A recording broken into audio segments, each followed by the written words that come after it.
Not a good time to lose one's head. You'll never be the head of a major corporation. Okay, that'll do. Okay. It's been 9 years since the last release from Rocksteady, with the fantastic end to the Arkham Trilogy with Arkham Knight.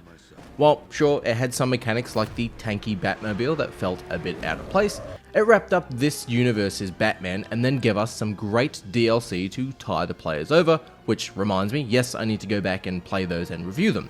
Yes, get on with it! But now Rocksteady have released Suicide Squad Kill the Justice League, a continuation of the Arkham Universe. And for those of you who need confirmation, yes, even though the game doesn't have the word Arkham in the title, it is set within the same universe, where rather than playing as Batman, Superman, or the heroes that we've been asking for quite some time, we play as the band of misfits that is the Suicide Squad. Oh, for f***'s sake. Now, a lot of people have had issues with this game, and there are problems with it. Don't worry, I'll get to that in another video. But personally, I think some of the hate is unwarranted, and I think a bit of it is just IGN being salty. I mean, they said Gotham Knights and Marvel's Avengers was better than Suicide Squad. You got a prescription for this? Complained that they didn't get a review code, then proceeded to spoil the ending of the game on social media. Anyways, that's not what this video is for. I wanted to give credit where credit is due. Suicide Squad actually does some pretty damn good things with its story and gameplay in some instances, and I wanted to focus on that.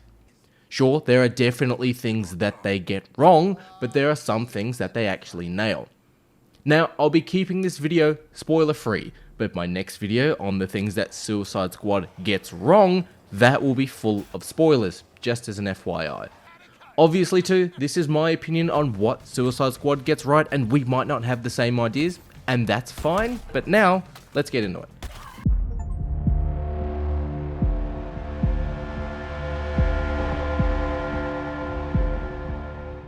Now, this is a bit of a two-sided coin here, but stick with me for a moment or two, and I'll get to the other side of this coin in the other video I'm going to do that I just mentioned. But Suicide Squad Kills the Justice League, as I mentioned, is set in the same universe as the Arkham Trilogy of games.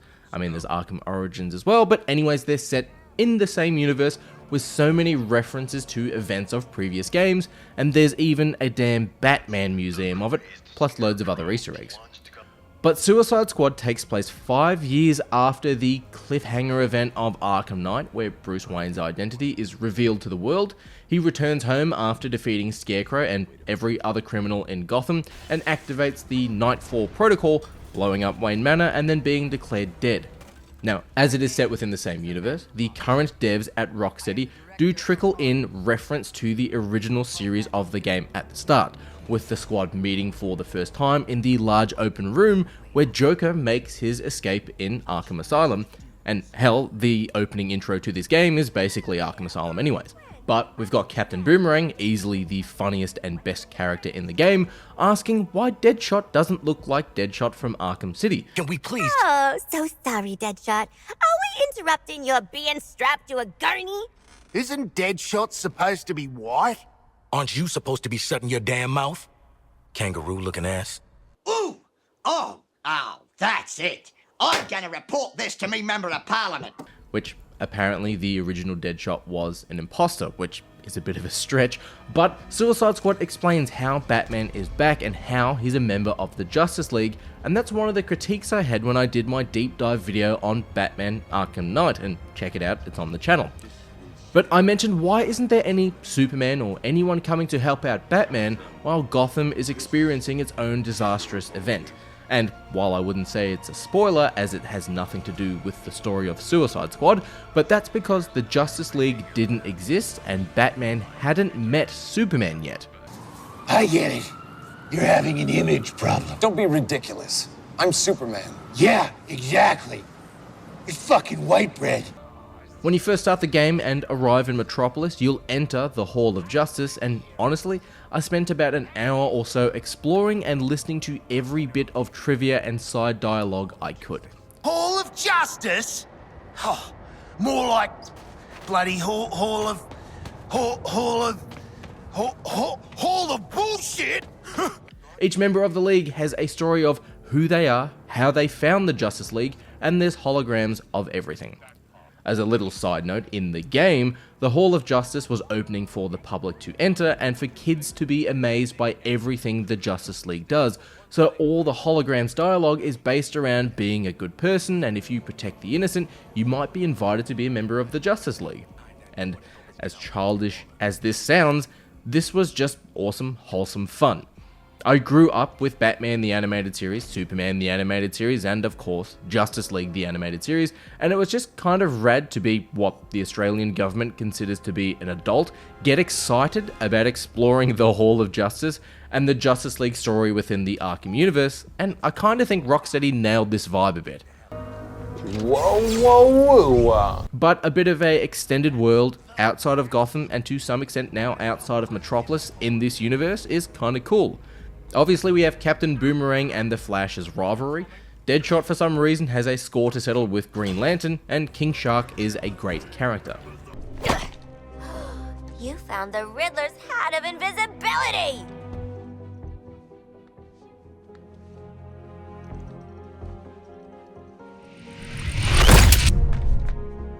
Where'd the shark go?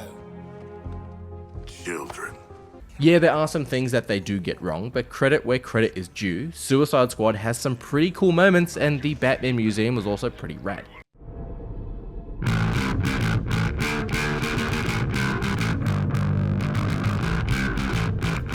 Goes without saying, and I'll leave the best to last here, but the voice acting and character screen presence for most parts with Suicide Squad is pretty great. Harley Quinn, voiced by Tara Strong, she keeps up her performance of Harley Quinn without really skipping a beat. Her character has changed a bit over the past 5 years since the events of Arkham Knight, and her character more so aligns now with how Harley is in the books, being independent from the Joker, but of course in the Arkham universe, the Joker's dead, but it's also still a pretty good performance. King Shark is voiced by the wrestler Samoa Joe, and is more like Drax from Guardians of the Galaxy rather than Sylvester Stallone's simple King Shark, but he still has that lovable charm. His body language and just watching King Shark in the background of a cutscene is great. Go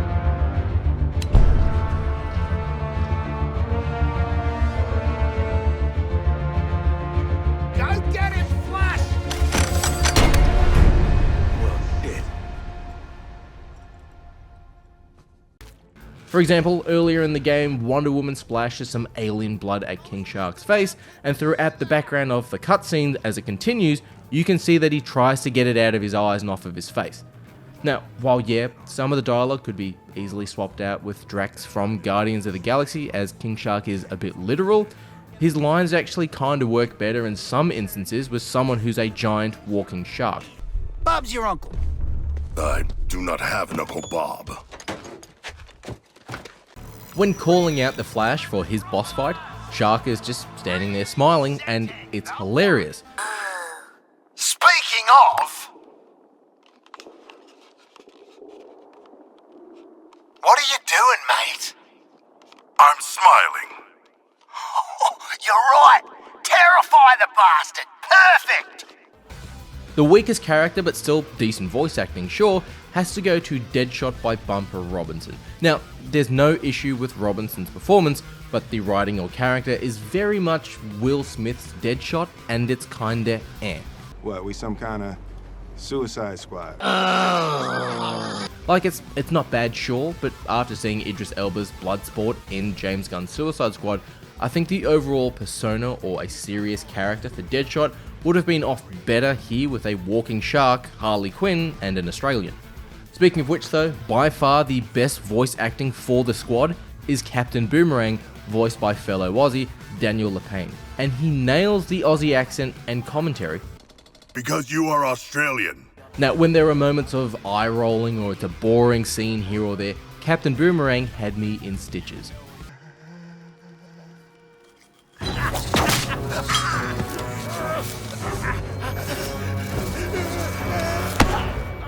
Explain yourself. I mask my insecurities with drink and bad behavior. Oh. As the game progresses too, Captain Boomerang and King Shark start to have a bit of a bromance going on, and their banter and seeing their characters grow and bounce off each other was actually really damn cool. Ah! Do you feel it? The swell of pride for what we have accomplished together. Oh, I don't know how to feel about respecting you lot, but... Oh, it's choking me up. Shark, you're crushing me.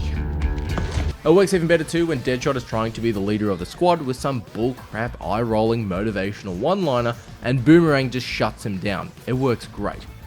Honestly, some scenes were made great just from Captain Boomerang's line delivery and what he's doing in the background.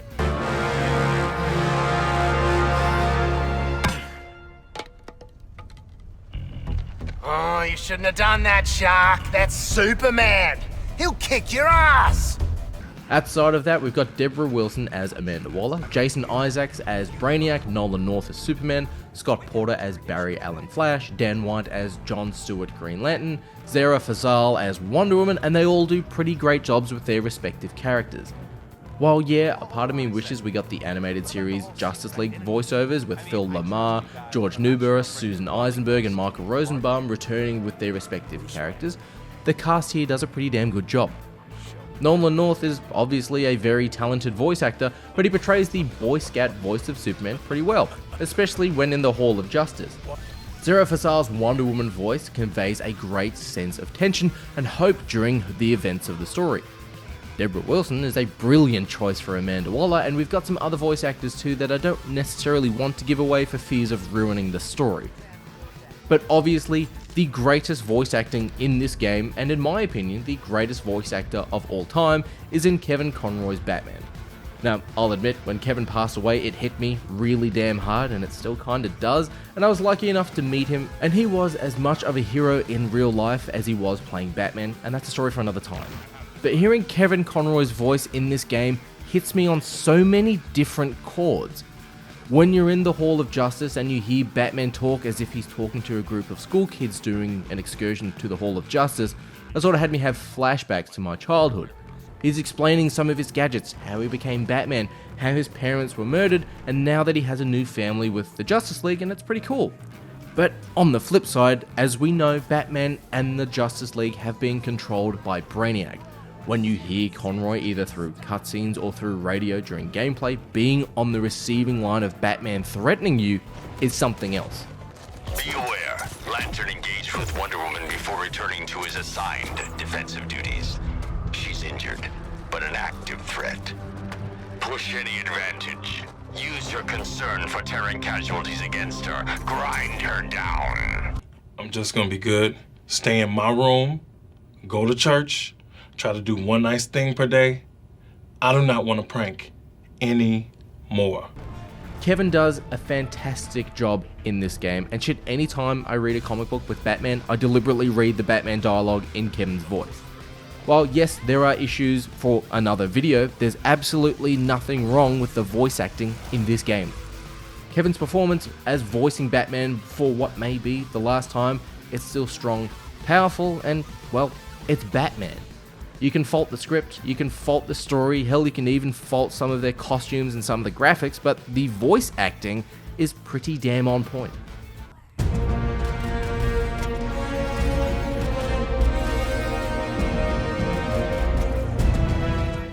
A lot has got to be said about Suicide Squad's gameplay. Obviously, it's not going to play like the Arkham games or the Arkham-inspired Gotham Knights, because you're not playing as Batman. You're playing as the Suicide Squad. No shit. But is the gameplay bad? No, I wouldn't say so. Yeah, there's a lot of flashing on-screen effects and menus are easy to understand but also full of clutter, and it's a looter shooter. Well, what I found was, stick with a member of the squad you enjoy playing as, just equip weapons that have better stats and swap them out for when you get something better, and just play that way. Being a 4-player cross-play co-op game and being 4 members of the squad, at least when the game released, you can play as each member of the squad, and depending on your playstyle, you pick the relevant character, each with their own creative and entertaining traversal system. Starting with my favourite, which completely surprised me, Captain Boomerang. He hits hard and he runs out of combat. He's a bit like Tracer from Overwatch in that Boomerang dashes into combat with the option to use an SMG, a shotgun, or a sniper rifle, which is a bit weird with his playstyle. He deals some damage and then he pisses off because he has a low health pool. His melee weapon is obviously boomerangs that he throws and catches, and his traversal is by using the stolen Speed Force gauntlet that he gets from the Hall of Justice. Lisa, watch your camera. From this, he can use the Speed Force a bit like the Flash, but he transfers the Speed Force into his boomerang. He has a few options as well. Firstly, he can throw the boomerang, then race out to it like the Flash and catch it, working a little bit like a teleporter.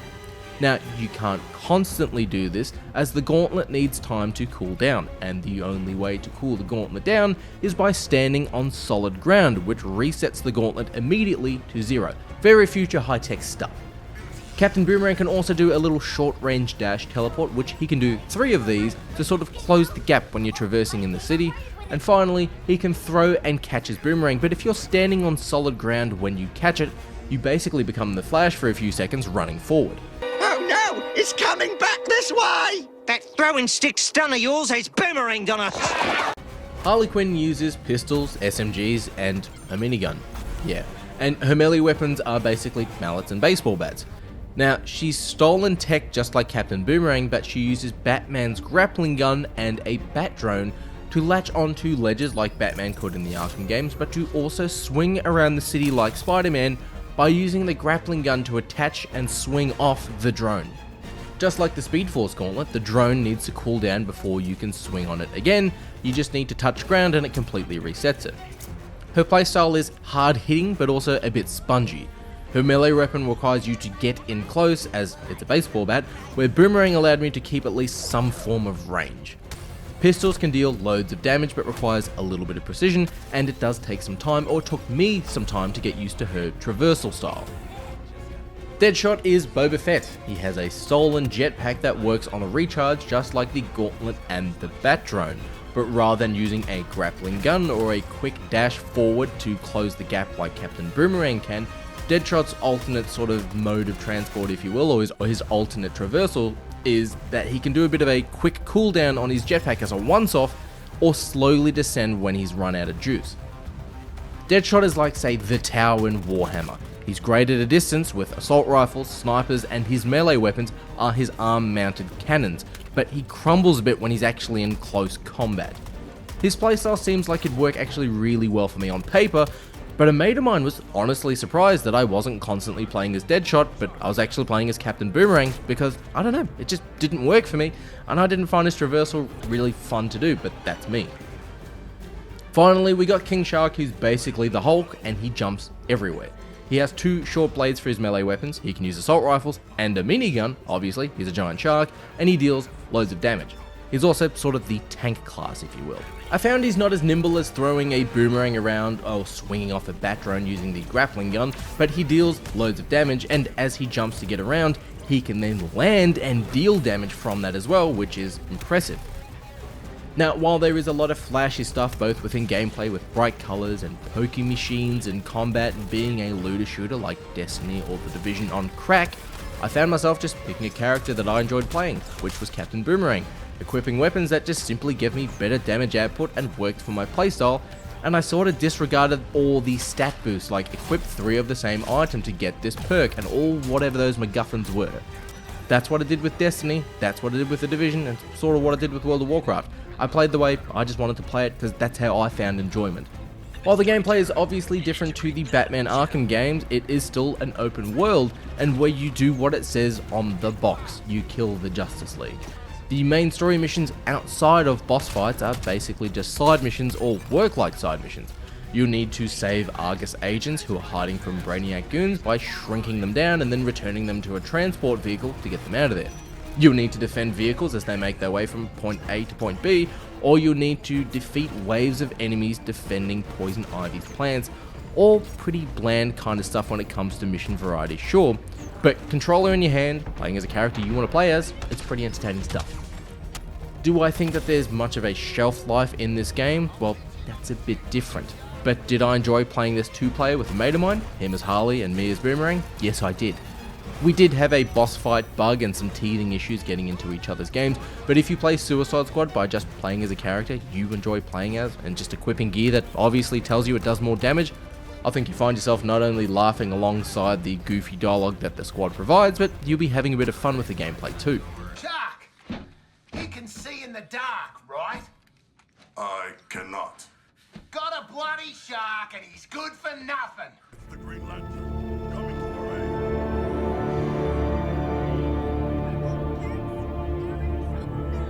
Graphically, yeah, compared to Batman Arkham Knight to Suicide Squad, Arkham Knight wins no argument there, which is weird because Arkham Knight is 9 years old, but the design of characters, effects, outfits and facial animations, you gotta admit are actually pretty cool here. The Batsuit in the game has hints and little previous references to the armoured suit from Arkham Knight. When looking at the character model in the codex in the menus, Batman's cape drapes, and yeah, I kinda dig it because I like Batman having a big overflowing cape. You can see that the shoulder armour and the belt are basically the Arkham Knight suit, and the cape has the bat printed theme onto it, and yeah, I kinda dug it. Making outfits for characters as well that have had multiple interpretations in live action and books that we've not seen in the Arkham Universe before, I think the design team did a pretty good job. Wonder Woman's outfit is a little similar to her outfit in the New 52. The Flash looks a little bit like Ezra Miller's Justice League outfit, but the Flash also makes reference to his suit being made from the latest technology from Wayne Enterprises or Wayne Tech, so you can see that it also has a bit of the Batman vibe to it as well. But the two hardest suits to pull off in my opinion is Superman's and Green Lantern's. Superman has had a heap of suits before, and his imposing body structure and the outfit they used in this game I think looks pretty good. We've got undies on the outside that don't look goofy, we have a textured suit which looks pretty rad, and we've got the New 52 logo, and I kinda like the New 52 logo, and it sort of takes hints and designs from all these other different suits and makes it its own, and I really liked it. It kinda also made me want to play a Superman game with this being our Superman that we sort of play as, or having this as a suit option. By far though, Jon Stewart's suit is the best in my opinion, just because Jon's suit is made from his ring and it's pure willpower. The Green Lantern movie tried to do this, and it was awful. I know, right? Animated movies have been a bit hit and miss, and while comic books have fantastic interpretations of our heroes, you can't overly animate a suit made of willpower or animate it that the suit is alive, and Jon's suit is pretty damn great, and even his constructs are impressive too. Unlike the Justice League though, the Suicide Squad can change out their outfits in the menus from a variety of different options. If you're not a fan of Deadshot's mask, swap it out. You want Captain Boomerang to be in a different colour jacket? No worries. Do you want Harley Quinn to be in her original animated series outfit rather than the punk rock style? No problem, just swap it out, and I like that as an option. There are Riddler challenges around the city, and some of them are races, and while they're not the Batmobile races, they are traversal racing. And if you complete these, you'll unlock additional outfits and colour palettes for your characters. Now, there are microtransactions in this game for outfits, but at the moment of me reading this now for you, the outfits aren't overly great. They're kind of meh, and none of them made me want to actually spend any money on them. Character faces and character animations, even in gameplay, are pretty good. Obviously, main character faces like Batman, Jon Stewart, anyone in the Justice League or the Squad, the characters are top notch. Each playable member in the game too obviously plays and moves different, especially with one of them being a giant shark. But a mate of mine and I noticed that if you slowly sort of move and turn your character and you pivot how they walk or what direction they're walking in, they'll add a bit of personal flair to it. Harley will add a bit of sass as she turns, where Boomerang will walk backwards for a moment or two before swerving and turning around. Yes, it's something small and stupid, but I actually thought this small attention to detail was kind of cool.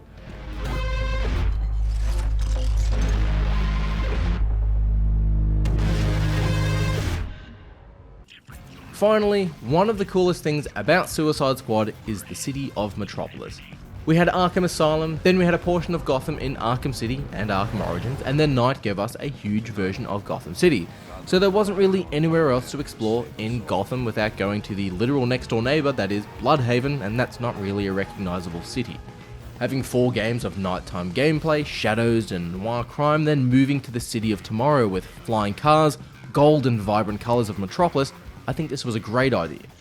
Where Gotham in Arkham Knight goes underground a little and it's still beautiful and a great landscape, Metropolis is opposite by yes, being in the sunlight, but Suicide Squad actually does have a day-night cycle, which is pretty cool, but it's also much more vertical than Arkham Knight's Gotham City because, well, Superman. The streets are full of details that you can easily miss by just dashing around the city and running around on the rooftops. Unlike Gotham Knight's version of Gotham, I actually wanted to explore Metropolis. There's loads of Easter eggs and references all over the city. LexCorp Tower is obviously a bit similar to Wayne Tower in Gotham, but it has that Lex Luthor I'm better than you over the top vibe to it. The Daily Planet has its iconic globe, and the first time you arrive in the Hall of Justice, there's Easter eggs and references to previous Batman games, and of course a heap of Justice League information, and a lovely Easter egg to Kevin Conroy and Arlene Sorkin. Honestly, I enjoyed exploring the city, sometimes more than actually doing missions. While you can't necessarily roleplay and pretend to be Batman or be the Batman like you could in Arkham Knight patrolling the city, it's kind of cool to just explore Metropolis, and the framework of Metropolis done here could easily make a Arkham Origin style game to play as the Man of Steel. But these are the things that I enjoyed about Suicide Squad Kills the Justice League. Don't get me wrong, there are things that this game 100% ruins. It gets wrong from a lore standpoint, and it feels like some of its core story events, options, and direction was written by someone who's been writing for the MCU post-Endgame, but there is also some genuine comedy here, some fun with the gameplay. We are getting new DLC characters to play as well, so that also might be a reason to return to the game. Is it the Arkham-Verse game that we, the players, sort of needed or deserved after waiting 9 years after the events of Arkham Knight? No. Is it a fun game though? Well, I had fun playing it. I enjoyed feeling like a kid again, seeing my childhood superheroes in the Hall of Justice.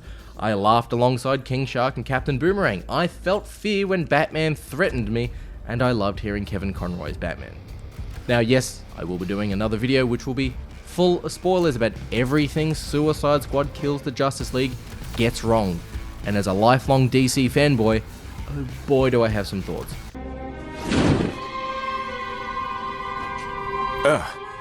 It doesn't take much, does it? But whether you've loved DC Comics since you were a kid or you're new to the Arkham-Verse, which if so, please go back and play the previous Batman Arkham games because they are brilliant, always remember to play with each other and play with yourself.